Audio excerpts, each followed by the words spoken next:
The Great Basin is a vast and foreboding landscape, beautiful and brutal. It's spiked with mountain ranges and potted with valleys. It's a place where the sun cracks the earth and silence speaks volumes. Over the course of several decades, a shadow stalked this region in the twilight hours, targeting young women and trailing detectives through cold case after cold case. It officially began in 1983, marking a reign of terror where at least 9 women fell victim to brutal acts of violence. The crime scenes stitched horror along the interstates of the Great Basin. The victims were often hitchhikers that would never arrive at their destinations. They would become victims of sexual assault before suffering ferocious attacks. Then, their bodies were left in the untamed expanse, some ritualistically posed post-mortem. Many suspected a serial killer was active in the area. Others feared there was more than one. Over the decades, investigators from local precincts, state departments, and federal agencies have coordinated together. They identified similarities between unsolved cases from multiple states, and they began to unofficially speculate about one or more serial killers operating in the Great Basin. These suspicions would later be confirmed. 9 women, some of whom would find justice, while others would remain unidentified, leaving behind more questions than answers. Horrifyingly, more women would share similarities with these 9, yet they would remain unconnected, their stories fading like echoes in the expanse. What lives were claimed within the shadows of the Great Basin, and who returned year after year to exercise a dark hunger that only seemed to grow?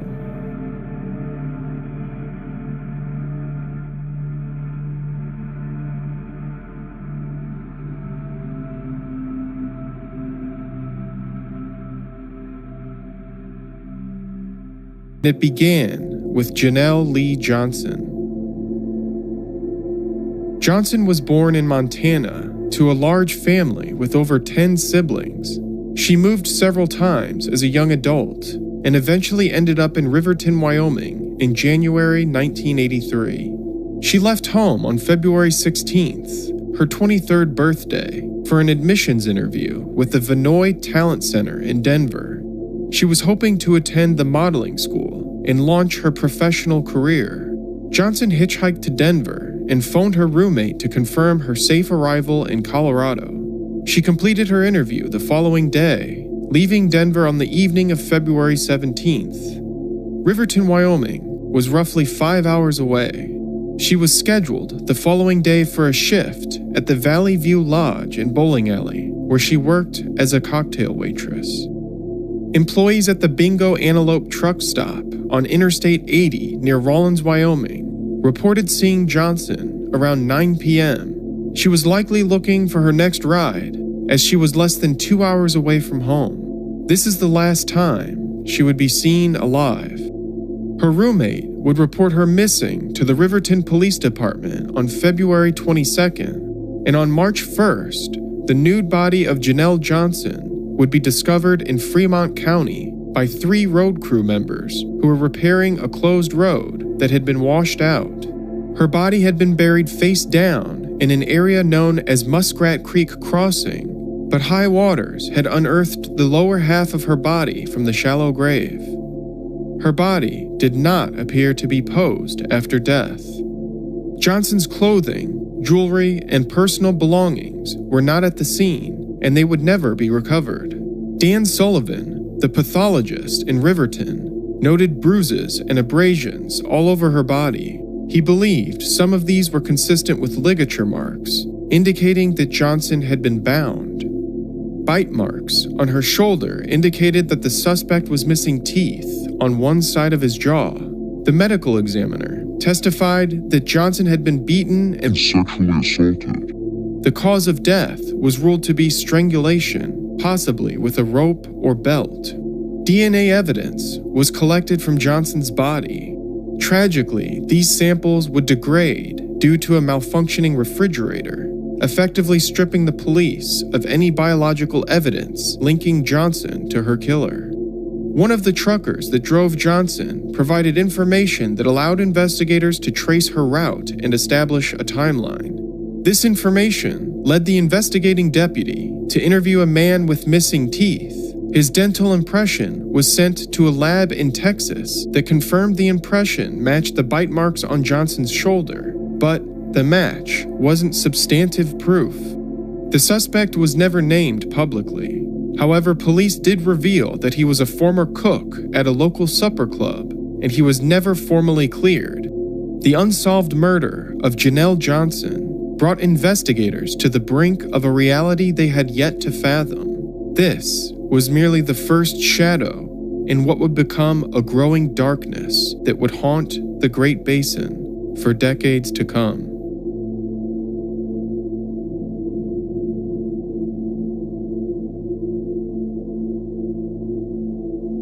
Lisa Marie Kimmel was born on July 18, 1969, the eldest of 3 daughters in a family that had recently moved to Billings, Montana. Kimmel's mother was the director of operations for Arby's, managing a 5-state area. Kimmel had been working for the restaurant chain since she was 14 years old, and after graduating from Billings High in 1987, she joined the management of an Arby's restaurant near Denver. Kimmel and her mother would commute from Billings to Denver on a weekly basis. They rented separate apartments in the area where they stayed during the work week, but they would frequently return to the family home in Billings. On Friday, March 25, 1988, Kimmel left Denver for Cody, Wyoming, to visit her boyfriend, Ed Jarosh. She drove a black Honda CRX with the license plate Little Miss. Her route mostly followed Interstate 25, and it would have taken her roughly 8 hours to arrive early Saturday morning. Kimmel was stopped by Wyoming Highway Patrol for speeding near Douglas. The citing officer was Alan Lesko, who recalled, "I was patrolling southbound on March 26th, and I noted a small car northbound at 88 miles per hour, according to my radar. I turned around and pursued the car. I stopped her near Orange Junction. She was well kept, the kind of person you'd like to have for a daughter." Kimmel didn't have the money to pay the bond for the speeding citation, and she was escorted to an ATM in Douglas. When her car didn't work, she signed a promise to appear in court. She was given directions back to I-25, and she left the area at 9:08 p.m. This was the last time Kimmel was seen alive.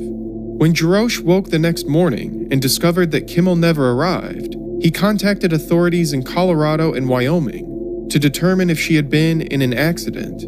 The following day, her father completed a missing persons report with the Yellowstone County Sheriff's Office in Billings. In the following days, the family chartered a plane to fly over the highways Kimmel may have taken in search of her vehicle, and they circulated hundreds of flyers, desperate for any information about their missing daughter. On April 2nd, a mechanic named Greg Bradford was fishing along the North Platte River in Casper when he spotted something unusual. Upon closer inspection, he realized a woman's body was floating on the surface of the water.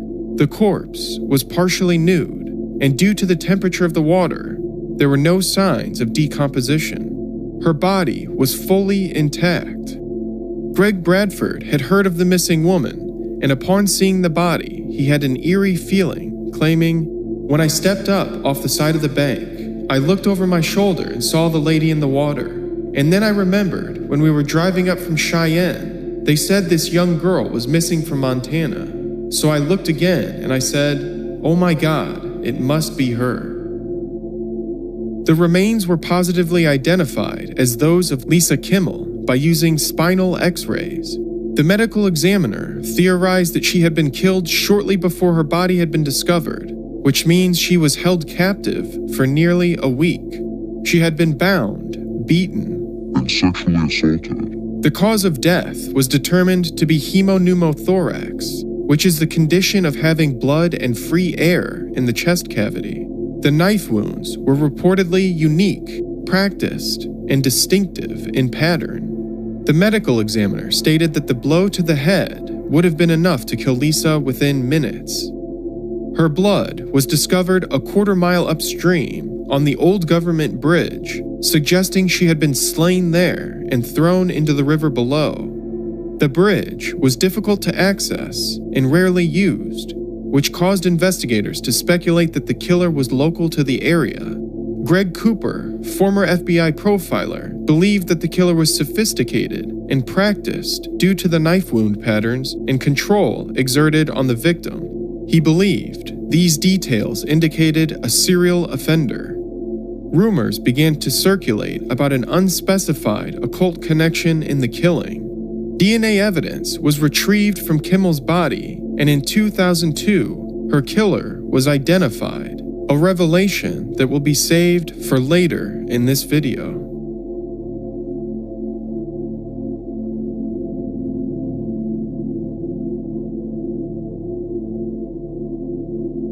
By 1989, Vicki Perkins had already been living on the streets of Portland, Oregon for some time. She was homeless and a sex worker at just 19 years old, and despairingly, there is very little information about the life she led. In March 1989, Vicki Perkins attended a birthday party in Portland, where she told friends that she had planned to travel to California. Perkins frequently hitchhiked with truck drivers. She was last seen alive in Green River, Utah, where she would unfortunately catch her last ride. 2 months later, a tourist stopped at a rest stop off Interstate 70, just 20 miles away from Green River, where she discovered the remains of Vicki Perkins. The body was found lying face up in a drainage wash, completely devoid of possessions or jewelry.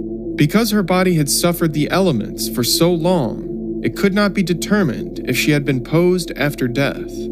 Investigators recovered blood, fluids, and several clumps of hair at the site, and an autopsy revealed that Perkins suffered blunt force trauma to the head.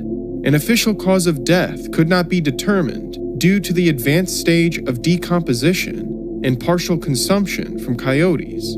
However, strangulation was suspected. Police believe that her killer may have killed before, yet her case remains unsolved.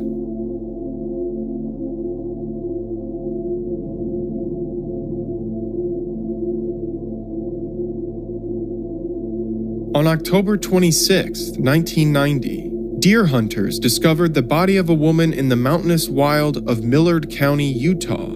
The partially decomposed body had been hidden at the top of a steep incline off the shoulder of Interstate 15, and investigators estimated the body had been exposed to the elements for 4 to 6 months. A barbed wire fence separated the interstate and body, which implied the victim had been alive and voluntarily walked to the scene of the crime. The woman appeared to be between the ages of 24 and 28 years old. She was completely nude, and she appeared to be posed post-mortem, her arms spread out in the shape of a cross, with her legs slightly parted. One braid of hair had been deliberately placed to the side of her face. The cause of death was ruled to be one of 4 gunshot wounds to the head and neck, a .22 caliber long rifle. Investigators discovered that the bullets had been discontinued in 1970, and they had a T-shaped head stamp, which is at the bottom of the cartridge. Lab technicians and investigators had not seen this type of bullet before. DNA samples from the killer had been recovered from her body.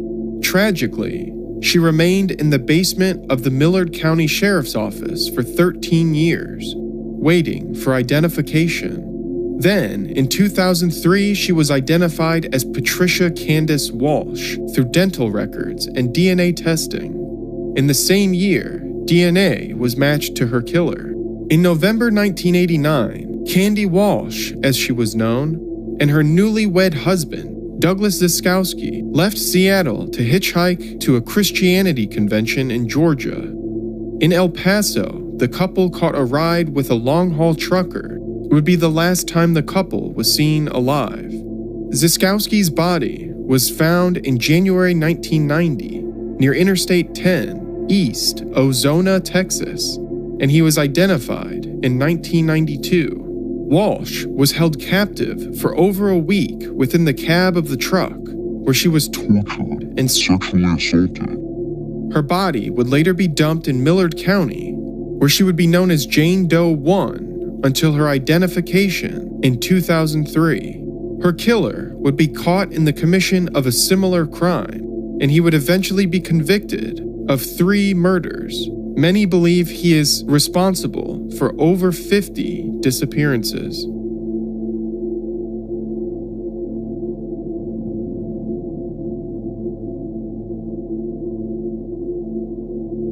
On March 22, 1991, the nude body of a woman known as Jane Doe 2 was discovered near the Mills exit off Interstate 15. She had been dead for 2 to 4 weeks, and she was discovered unclothed beneath a patch of sagebrush.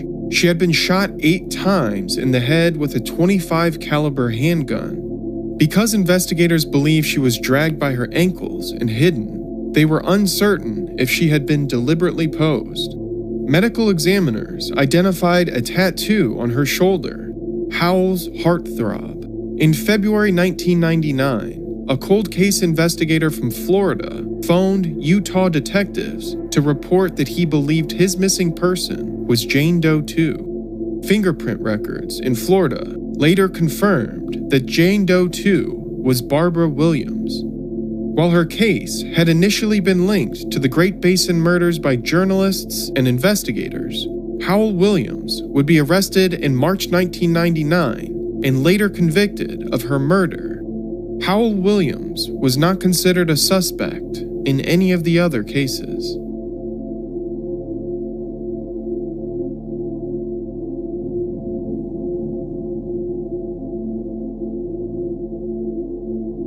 Ermelinda Garza was a 32-year-old woman who sometimes went by Linda. Her last known address was the Paradise Inn in Las Vegas, Nevada, where she had been living up until March 1991. Unfortunately, there's little record of Garza's personal life. She had previously married Ralph Sherman. However, she had hitchhiked to St. George, Utah, in pursuit of an ex-boyfriend who worked as a trucker. Witnesses recalled seeing Garza on April 1st and 2nd hitching along Interstate 15. On April 2nd, 1991, around 7 a.m., her body was discovered by a landscaper in a remote area 2 miles from the interstate. She had been discovered about an hour after being shot 6 times in the head with a .22 caliber pistol. She was nude from the waist down, and her clothes were found nearby and inside out. Similarities between Garza with other unsolved female homicides in the Great Basin area led police to believe this was the work of a repeat killer. She was found near the interstate, shot by a small caliber weapon, and her body indicated severe overkill, like many of the other victims. DNA samples were recovered from her body, but the killer has not been identified.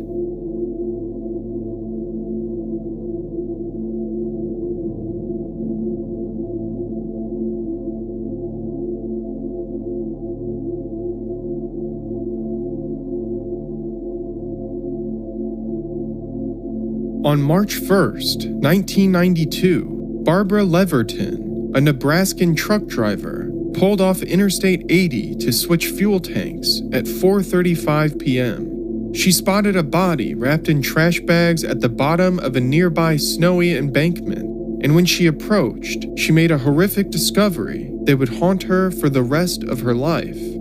She reported the location of a nude female body over the CB radio, and another truck driver reported it to law enforcement.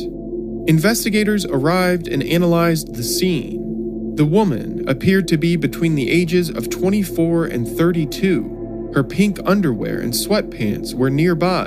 The only other possessions recovered were jewelry, a gold-colored necklace, and possible wedding ring.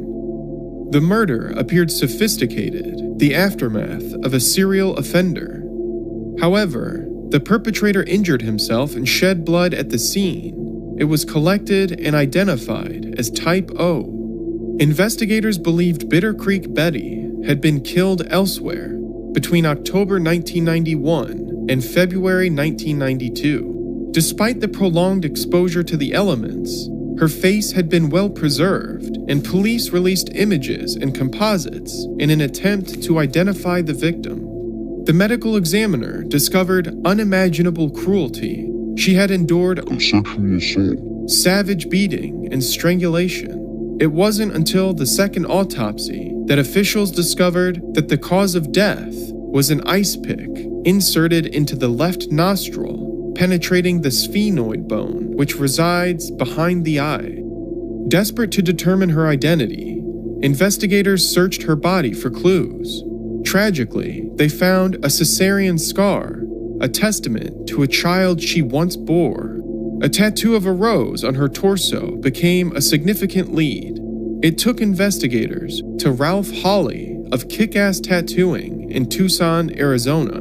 During a session of hypnotic regression, the tattoo artist recounted meeting the woman, and he remembered her as an intelligent hitchhiker. A recording of this session was once made public, but it has since been lost to time. The murder of Bitter Creek Betty went unsolved for nearly 30 years. Then, in 2020, the perpetrator's DNA was entered into CODIS and connected to several other victims, leading to a positive identification and conviction, which will be discussed later in this video.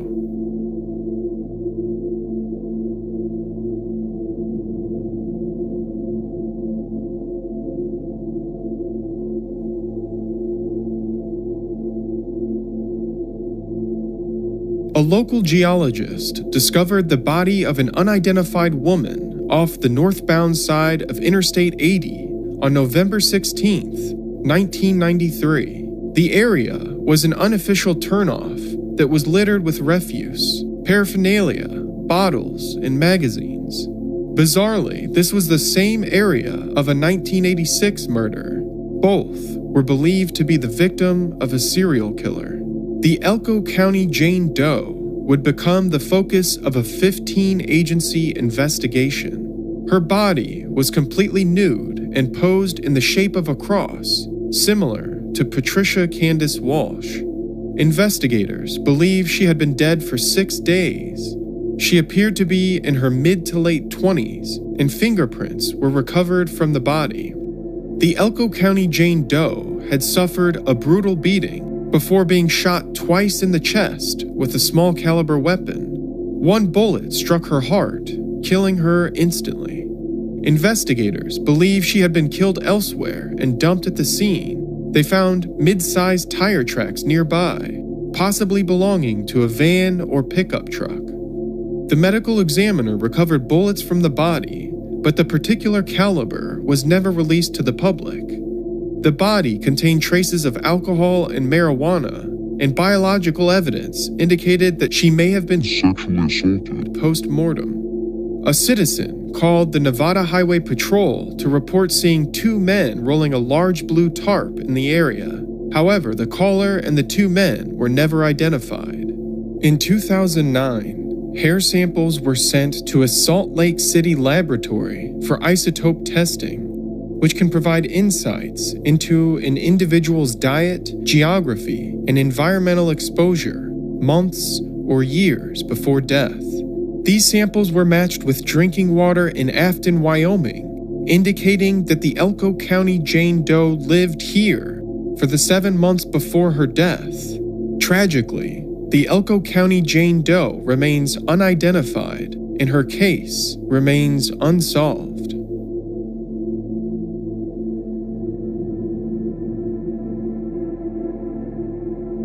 Originally from the small town of Shoshone, Wyoming, Tanya Teskey dropped out of high school in 1995 and began to hitchhike around the Mountain West. Known as a leaper, Teskey frequented truck stops, hopping into the cabs of drivers with little notice. She earned money through sex work. However, she struggled to make ends meet. The only photo available of Teskey is a mugshot taken in 1997 after her arrest for forging checks at a Pizza Hut in Utah County. On August 10th, Montana deputies received a complaint about a woman soliciting sex over the CB radio. They identified and questioned Teskey, who claimed that it was only a joke. They discovered she had a warrant, but the state refused to pay for her extradition. On August 13th of that year, she was seen leaving the Cinnamon Lodge, a highway motel in Gallatin County, Montana. She was last seen with a trucker carrying a large green suitcase and brown shoulder bag. 2 days later, a husband and wife who were trucking along US Route 20 discovered her body near Yukon, Idaho, at the bottom of a grassy slope southbound of a highway entrance ramp. Teskey's lifeless body lay concealed in the tall weeds, shockingly close to traffic. She was completely nude, and her only recovered possession was a silver ring on her right hand. The medical examiner could not determine if she had been Sexually assaulted. due to her profession, but they did identify bruises and markings consistent with physical assault. Her toxicology report was clean. Investigators did not publicly announce her cause of death, but confirmed that it was not by gun or knife. A month later, fencing workers in Brigham City, Utah, discovered a plastic bag with her clothing near a truck loading dock. Sadly, the case of Tanya Teskey remains unsolved. 9 women connected to the Great Basin murders by rumor and report. Their stories span nearly 2 decades, and yet they are bound together like threads in a dark tapestry, exposing a pattern together that they couldn't alone. While prescient reporters and investigators made connections that most couldn't, what if limitations in resources and information obscured the broader picture? What if beyond these 9, there exist other strands yet to be woven into the fabric of the Great Basin murders?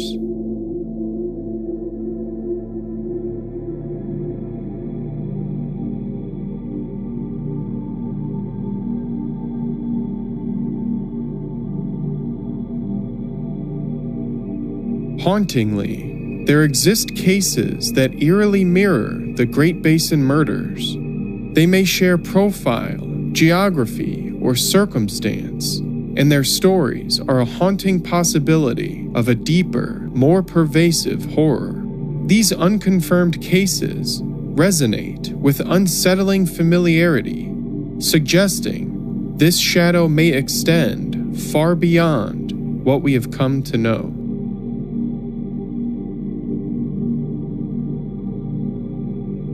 The Star Valley Jane Doe is the oldest cold case in Elko County, Nevada. In July 1972, a rancher and his son discovered the nude body of a young woman on their property.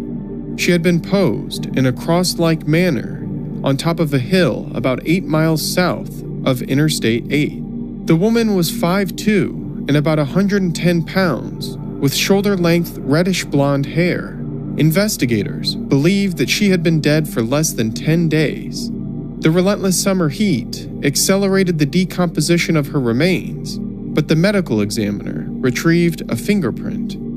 The autopsy revealed an appendectomy scar on her torso and 2 .22 caliber gunshot wounds, one to the left cheek and one to the neck. The only available lead was that a blue Volkswagen with Tennessee license plates was seen in the area on July 7, 1972. It's believed that this vehicle was reported stolen, but it was never recovered. Shockingly, the Elko County Jane Doe from 1993 was found posed in the same cross-like position just 50 miles away and 21 years later. Both women were in their 20s with dark hair, left posed and nude alongside Interstate 80 after being shot with small caliber weapons. Their similarities heavily imply that they were the victims of the same killer. The Star Valley Jane Doe has never been identified, and her case remains unsolved.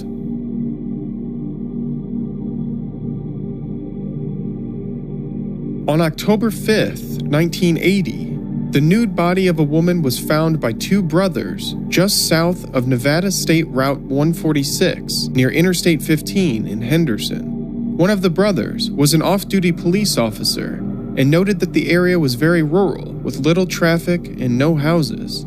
The woman was of similar weight and build as many of the others. She was found face down in a posed position. She had been sexually assaulted, badly beaten with a framing or roofing hammer, and stabbed 7 times in the back with an object that may have been an ice pick. The overkill was so brutal that the woman was missing teeth.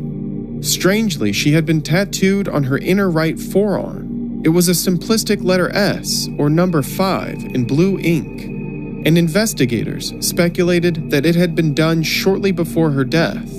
A piece of yellow or orange shower curtain was found nearby, and investigators speculated that the woman had been killed elsewhere and the body was cleaned before being dumped here. Police chased down leads in the area, but the case ultimately went cold. The woman became known as the Arroyo Grande Jane Doe, and she was exhumed 4 separate times in an attempt to collect evidence and establish identification. Finally, in November 2021, investigators identified her using forensic genealogy. They located her 2 sisters, who supplied DNA, which confirmed her identity as Tammy Terrell. They shared that Terrell was 17 years old. She had been staying at the Assurance Home, a group home for troubled teens. On September 29, 1980, Terrell and another girl from the home were dropped at the New Mexico Fairgrounds. When staff returned to pick them up, Terrell was missing. She was later spotted at a Denny's with a white man and woman. This was the last time she was seen alive.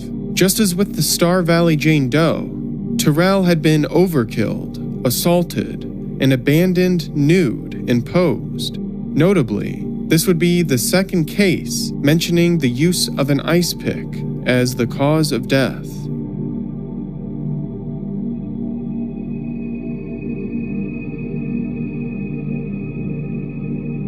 The 1997 unsolved disappearance of Amy Bechtel has received widespread attention in previous decades. The puzzling case has been explored by countless investigators and journalists in the search for answers. Some have even suggested that she disappeared as part of the missing 411 phenomenon. Bechtel attended the University of Wyoming, where she met her husband Steve, and the two married after she graduated with a degree in exercise physiology. She was an avid runner, and Steve was a rock climber. The two were passionate about their athleticism. They lived in Lander, Wyoming, renting a small cottage in a neighborhood full of rock climbers. On July 24, 1997, Bechtel taught a youth weightlifting class before mapping a 10-kilometer run on Loop Road in the Shoshone National Park. It was mid-afternoon when she left home in a yellow shirt, black shorts, and running shoes. She would never return. Her husband grew increasingly anxious as the day turned into night, and he recruited their friends and neighbors into the search. Shortly after midnight, the neighbors found her white Toyota at a turnoff for Burnt Gulch. The vehicle was unlocked, and her keys were underneath a to-do list left in the passenger seat. However, her wallet was not in the vehicle, and she wasn't known to take it with her while running. It has never been recovered. Hundreds of volunteers and officials searched for Amy, uncovering no trace of her. After 5 days, they speculated about foul play, and after 8, the search was discontinued. Officials from the FBI and Wyoming Division of Criminal Investigation exhausted leads in her case. Without any clues, investigators looked at the husband, Steve, as a potential suspect. While a warranted search of the house turned up nothing more than dark poetry from Steve, there was no hard evidence connecting him to her disappearance. Bechtel's case was featured on Unsolved Mysteries in a hope to stir up leads and gain traction, but there were no new developments. Investigators believed the husband was the primary suspect. They neglected many potential leads and tips because they were myopically focused on Steve Bechtel. After decades and felony convictions, they began to re-examine one particular lead, which will be discussed later. Amy Bechtel has never been recovered, and her case remains unsolved.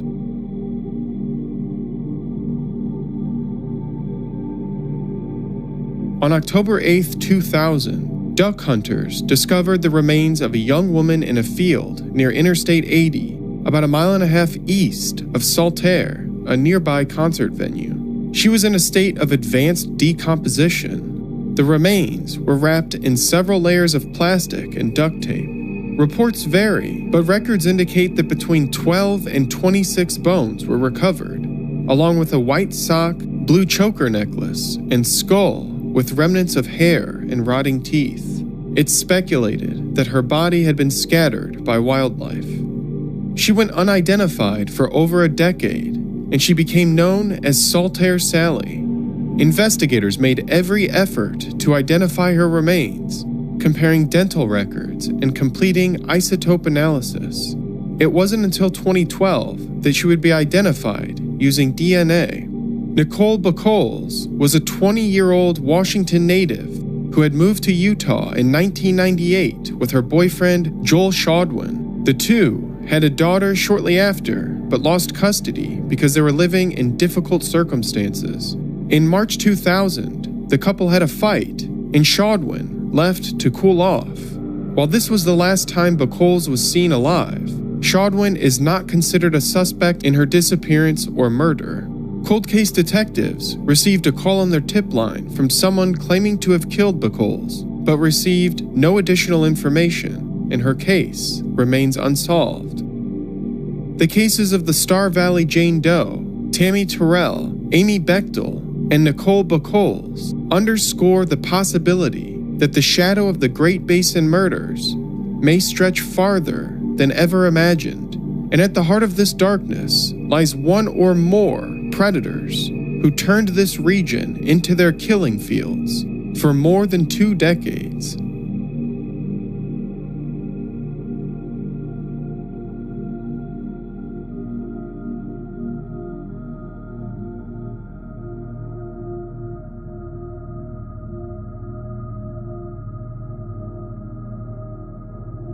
Clark Perry Baldwin was born August 22, 1961 in Nashua, Iowa. He graduated from Nashua Plainfield High School in 1979, and he quickly launched his profession as a long-haul truck driver for Martin Transport. He traversed 48 states, Mexico, and Canada. He married Rochelle Bobenmoyer in 1987. Jamie Jones, a daughter from a previous marriage, recalled Baldwin frequently beat her and her siblings with his fists and belts. He would hold their heads underwater in the bathtub as a form of discipline. She told a reporter, "I only thought of him as a monster." Luckily for Jones, Baldwin and Bobenmoyer would divorce shortly after their marriage began in August of 1988. Baldwin was charged with raping an unnamed 21-year-old hitchhiker at gunpoint in Wheeler County, Texas. He struck her in the head, bound her hands and mouth, and attempted to choke her to death. The victim managed to escape from Baldwin and report the event to police. Allegedly, Baldwin admitted to the offenses, but charges against him were dismissed when the victim didn't show for the court proceedings.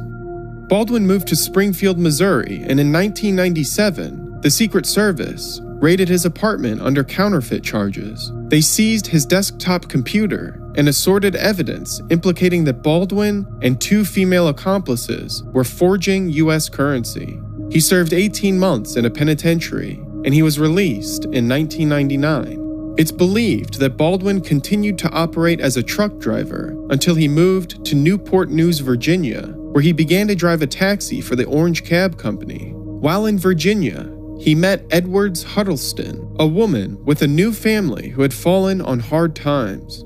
He offered his home to her, her boyfriend, and their 1-year-old. Huddleston remembered Baldwin as a close friend and mentor. She recalled he was a gentle man who preferred to stay in rather than go out. She fondly remembered that he would often bring home pizza for the family, and they would watch TV to unwind.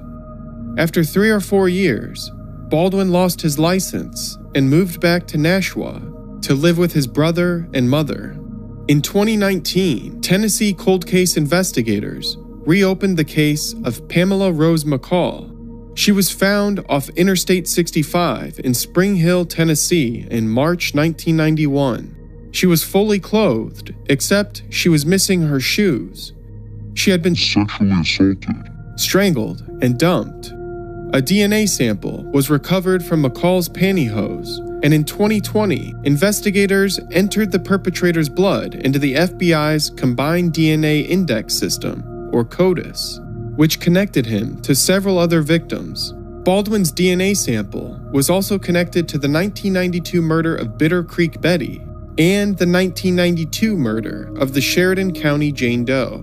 On April 1992, the Sheridan County Jane Doe was located at mile marker 5 on Interstate 90 in Wyoming, about 400 miles from where Bitter Creek Betty was found. Evidence on the body indicated that she had been a mother and she was 10 weeks pregnant at the time of her death. Her remains were badly decomposed, and the FBI estimated that she had been dead for 2 months, placing her death in February 1992. She had been brutally bludgeoned in the face and neck with a heavy object. While the cause of death was never confirmed, it's believed that this beating was the culprit. In 2014, DNA recovered from the Sheridan County Jane Doe was matched with Bitter Creek Betty. Then, in 2020, cold case investigators identified Baldwin by entering his DNA into a commercial genealogy database, and they discovered relatives to the suspect. They narrowed their suspect down to Baldwin, then visited his home in Waterloo and covertly collected DNA from his trash and public items. This linked him to blood at the scene of Bitter Creek Betty, connecting him to all 3 crimes. On May 6, 2020, Baldwin was arrested. Clark Perry Baldwin's long history draws disturbing parallels with many of the cases. His past as a long-haul truck driver, traveling within the Great Basin area, his exhibition of violent and abusive tendencies, and the methodology of his crimes bear striking similarities to many of the victims here. Could Clark Perry Baldwin be connected to one or more of the unsolved murders in the Great Basin area? Born on November 22, 1945, in Council Bluffs, Iowa, Robert Ben Rhodes was primarily raised by his mother, while his father was in the military, stationed in West Germany. His father was discharged and returned home to work as a firefighter. While testimony is sparing, Rhodes claimed to have been abused by his father, but he refused to share details. It's speculated that this early trauma may have been formative for Rhodes. He was relatively active at school, participating in sports like football and clubs like choir, but problems began when he was arrested at 16 for tampering with a vehicle. Then a year later, he was arrested for fighting. Shortly after graduating from high school, Rhodes enlisted in the Marines. The same year, his father was arrested for sexually abusing a 12-year-old girl, and he committed suicide while waiting for trial. Rhodes committed a second robbery that got him dishonorably discharged from the military. He returned home and attempted college and law enforcement, but quickly abandoned both.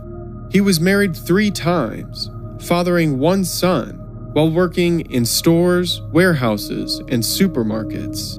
Then in 1972, Rhodes became a long-haul truck driver, and he operated under the radar until 1990. In the early morning of April 1st, 1990, an Arizona Highway Patrol officer came upon a tractor-trailer with flashing hazard lights on the side of the road. The officer approached the cab, expecting to find just the driver, but he found a young woman who was chained in the back of the cab, her arms bound with a gag in her mouth. She was entirely nude. Rhodes attempted to convince the officer that the affair was consensual, but he would eventually be detained and convicted of assault and unlawful imprisonment. When the woman was rescued, she was wearing lion slippers, and she spoke nonsensically about microchips in her brain secret prisons, and missions from the president. While her testimony would later be discarded due to her compromised mental state, the arresting officer, Rich Barnhart, noticed a pattern with previous unsolved killings. He submitted for a search warrant of Rhodes' home, and he uncovered a photo of a nude teenager who was identified as Regina K. Walters. The confiscated photos of Regina K. Walters were previously discussed on this channel during the investigation of the YouTube killer 00390. In February 1990, 14-year-old Regina K. Walters and her boyfriend, Ricky Lee Jones, ran away from home, hoping to hitch a ride to Mexico. They hitched a ride with Rhodes in Texas, and sadly, it would be their last. Almost immediately, Rhodes shot Jones and dumped his body in Mississippi. He would be found in March 1991, but he would not be identified until July 2008. Rhodes held Walters hostage in the cab of his truck for several weeks. He forced Walters to wear a black dress and heels. Rhodes developed a ritualistic signature, shaving the heads and pubic hair of his victims.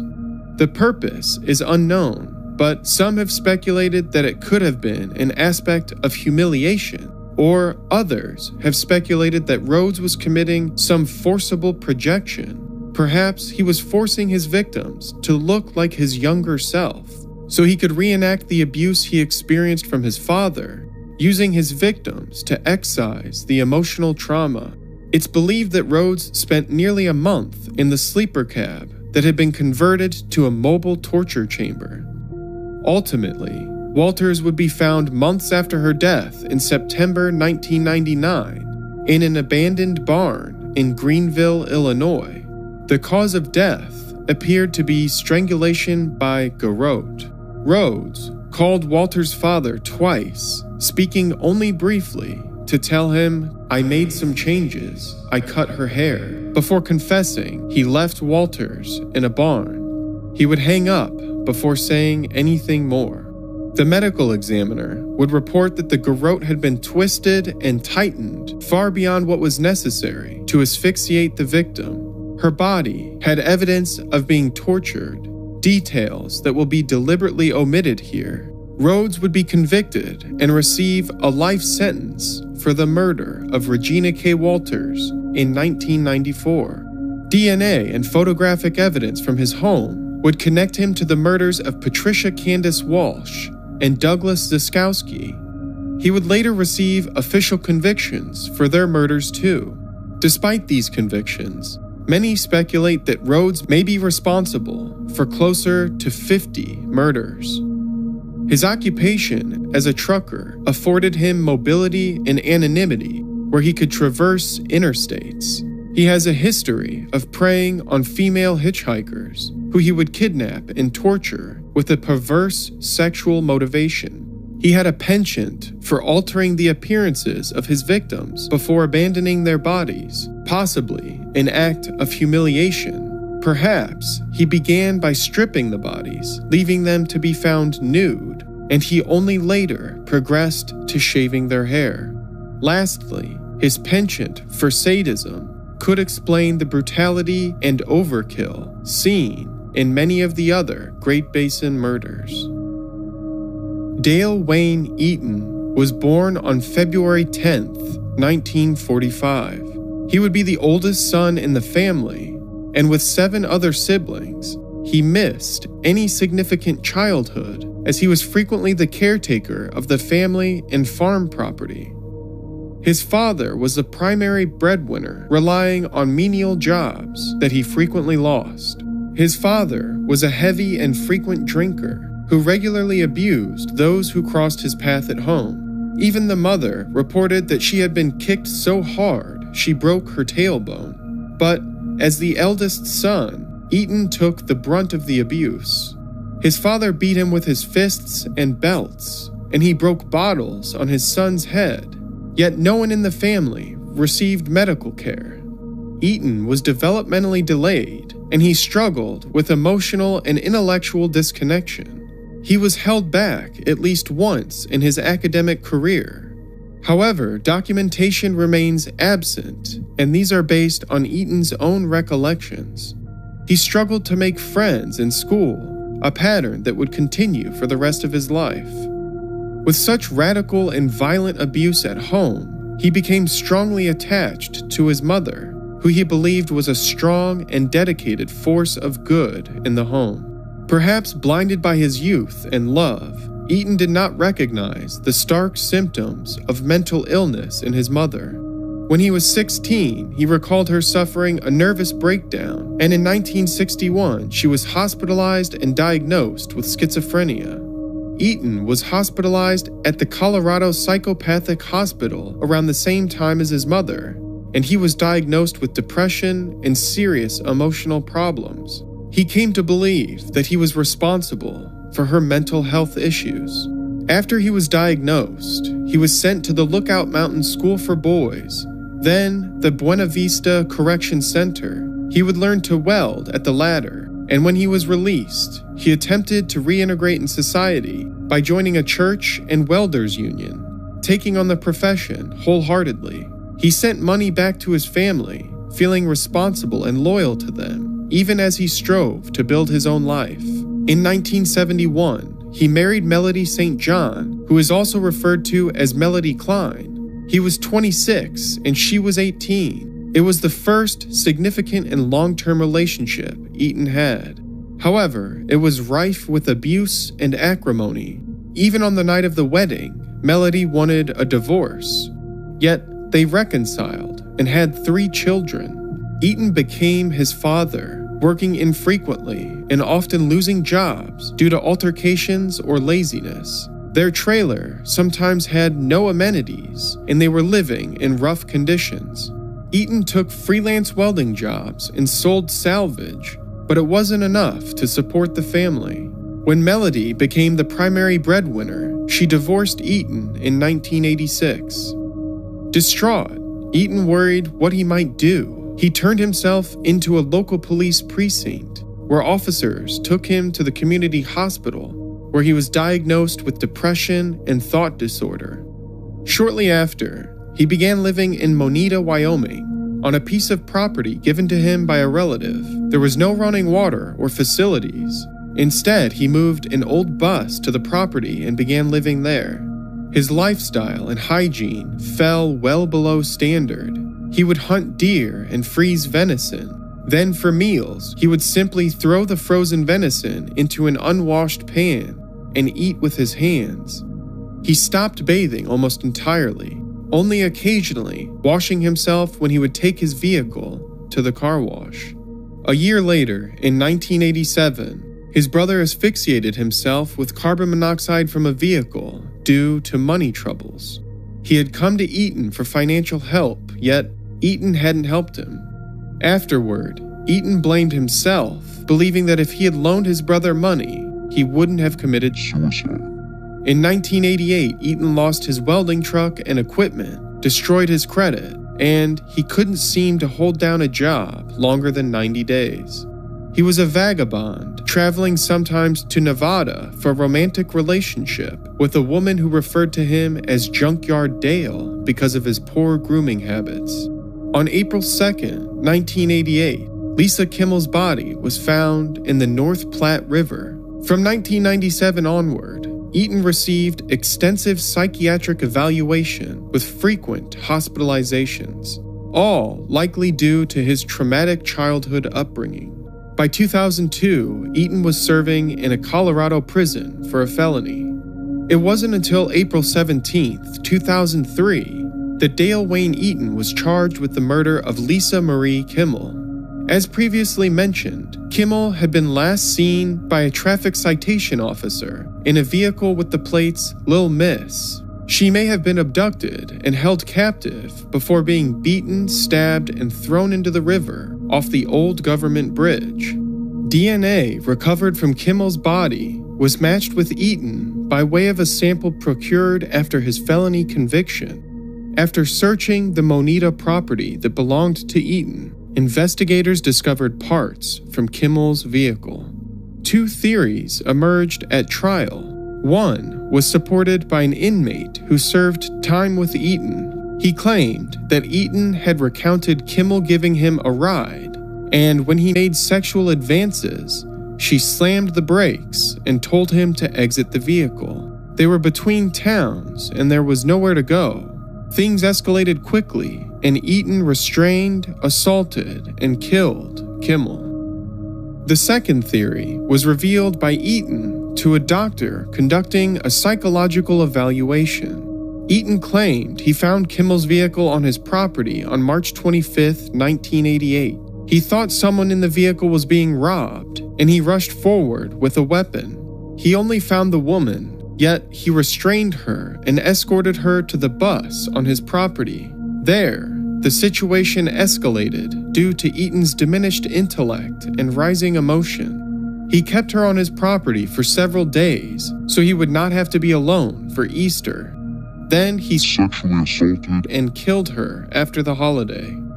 It's worth noting that one of Eaton's brothers named him as a suspect in the disappearance for Amy Bechtel.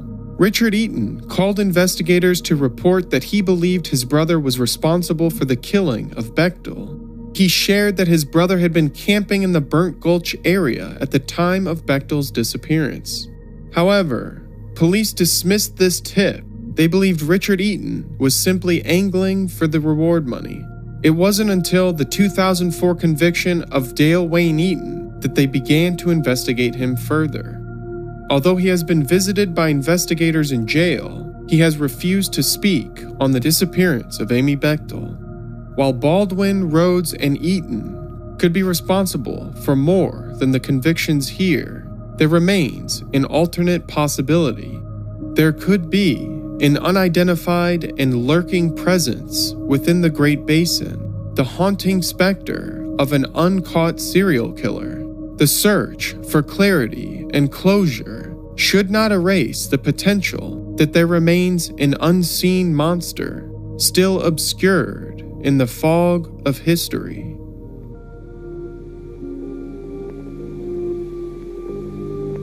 The Great Basin murders are tragic and violent, lasting horrors stitched into the landscape. For decades, the nude bodies of women appeared alongside the interstates. Few would find justice, and many would remain stripped of their names, their stories left untold, and their cases growing colder. Only the sharpest investigators noticed patterns and connected cases. They traded rumors of one or more serial killers stalking the area, and decades later, they would be proven right, as 3 would be convicted of one or more Great Basin murders. Yet an unsettling possibility remains. An uncaught predator may still be tracing the interstates of the Great Basin, a haunting history that could reawaken at any moment.